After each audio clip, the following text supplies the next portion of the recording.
and it is called a merlin. And merlins are these little falcons. They eat other birds and small mammals, so they might go after squirrels and mice. They are tough. Merlins are feisty, tough little birds. For as small as they are, boy, they'll take on bigger birds. I have seen a merlin eating a pigeon. So if you think about how big a pigeon is, for this little bird to hit and kill a pigeon is a pretty good accomplishment. Now, they can't catch a pigeon and then fly home with it. They have to eat it where it falls. So merlins, like I said, are members of the falcon family. They have very, very long pointy wings. They have very stiff wing beats. They are built for speed. This pointy wing is extremely fast in the air. And we'll see merlins migrating past the Hawk Ridge today. And boy, they fly like they're late for dinner. They are just through here in no time flat. Oftentimes by the time you hear that there's a merlin, instead of looking out here, you need to be looking here because they're moving so fast in front of the ridge. So, as members of the falcon family, merlins are a great example of a couple of falcon adaptations. One is that they have a jagged edge to their beak. And I don't know if I can get him to open his beak without biting me, because I don't want him to bite me. But this jagged edge on the side of their beak is called their tomial tooth. And the tomial tooth is used to dislocate the necks of their prey. And so a lot of other birds kill with their talons. So they catch their prey and then they do a talon massage. Falcons hit their prey, they stun it, and then when they grab it, they bite the neck and twist.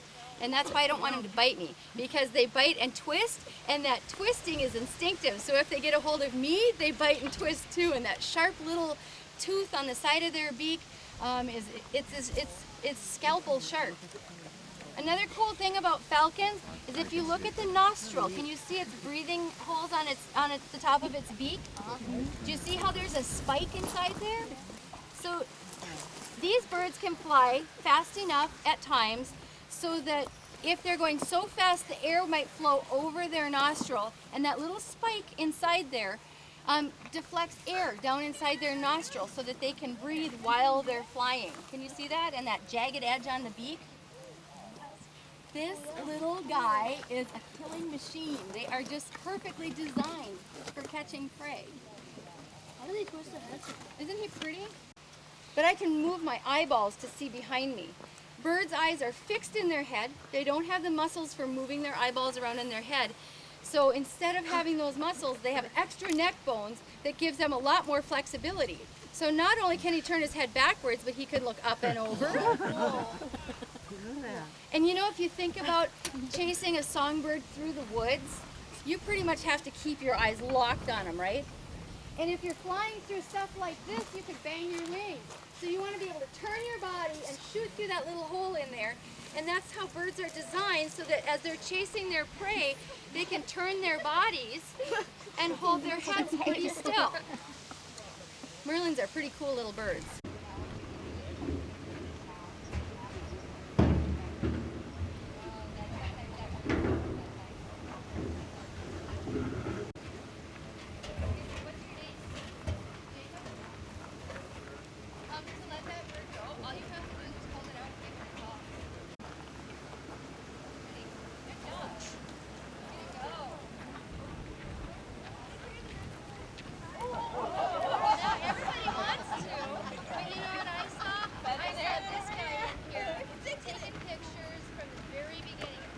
There we go, much better.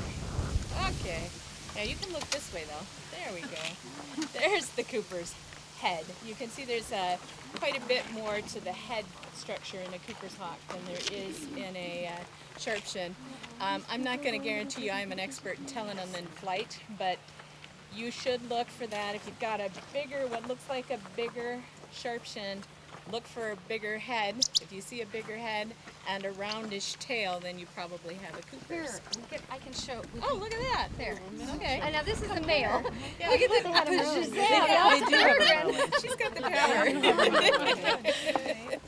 Yeah, so here you go. Here's a little comparison. That's a little male, right? Yep. Okay, Is so that a this Cooper's is a hawk? female. Is the little one a Cooper's hawk? The little one is a sharp-shinned hawk. So we're just comparing their size and shapes. Yep. And a male Cooper's hawk and a female sharp-shinned hawk could be really close in the same size, like a Yeah. big female Sharpie and a smallish Cooper's hawk. They could be really close to the same size. So this is really kind of an extreme comparison between Right. a female and a male. So you go ahead.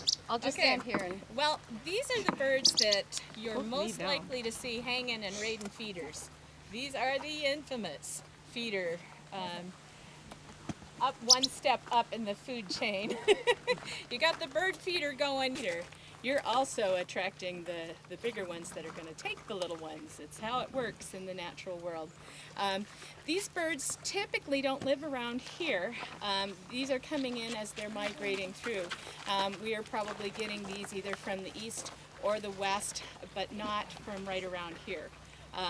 You do have them quite frequently around the Twin Cities and further south, but you're not going to see them quite as frequently up here. Let's take a look. These are still accipiters. So they still have comparatively shortish, rounded wings. Not anywhere near as big and long and wide as you'll see on a buteo. So tail is starting right about here where my thumb is and going all the way down. So it's much bigger than the body of this bird. You can see that's huge. We can tell this is the hatchier bird. Go ahead. The audience should probably be able to tell me.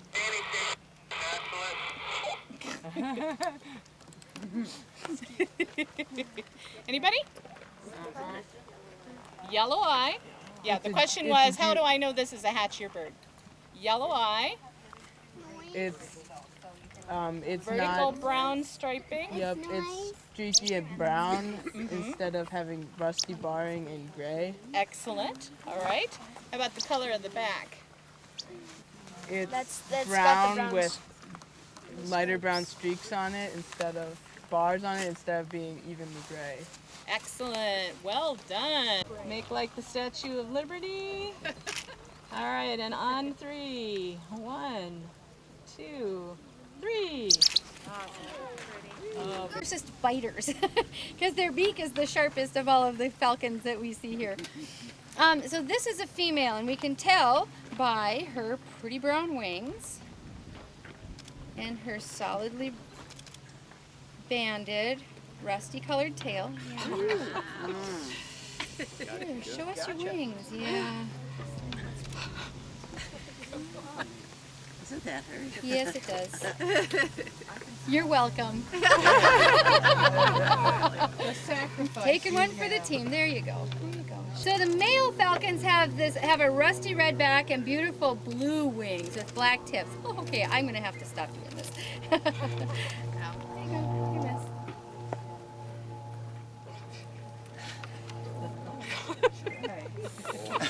Okay. It's not so bad with all the other birds, but man, their little tip of their beak is so sharp. Oh, look at, she likes you. She's not biting you. Wasn't be meant to I don't be. taste so good.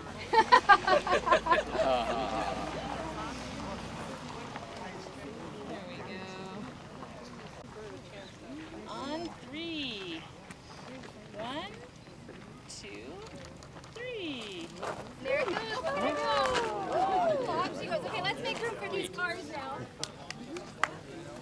A solid brown body, a cinnamon colored breast, facial discs, which is unusual for a diurnal raptor. And then this is going to be the most diagnostic thing that we'll see is this really, really white rump patch. Oh. Right there, and that is totally visible when they're flying, even though it's on the top. So it is a Harrier. Northern Harrier. Very good. What a smart audience we have. Okay. So, and this is a juvenile. This is this year's youngster. Female? I think this one's a male. The females tend to have a darker eye, although the size of it makes me feel like it might be a female. I don't like that wind pulling on the wings. So harriers have long, skinny wings and a long, skinny tail.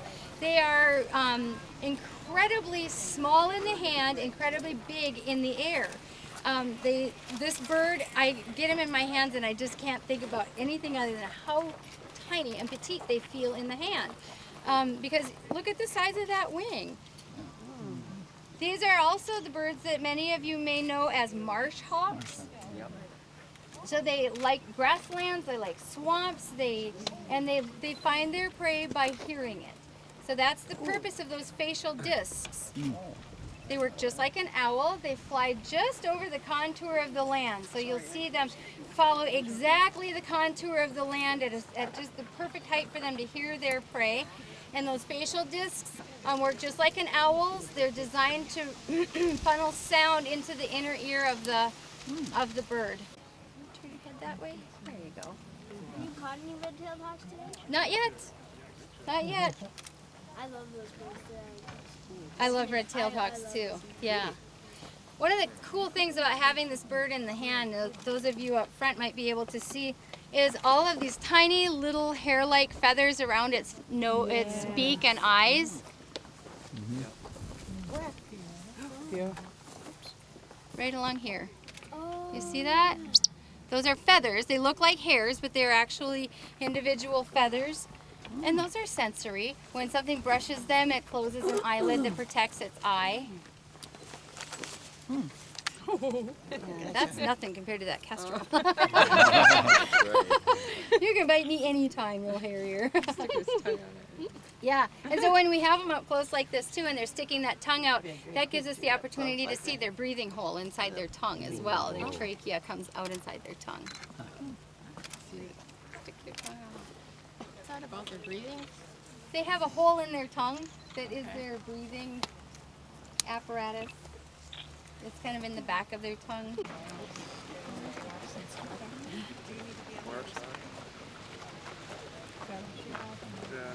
They live in marshes. You don't have to sling her hard, but give her a nice push up into the air. I'm going to get out of your field of view.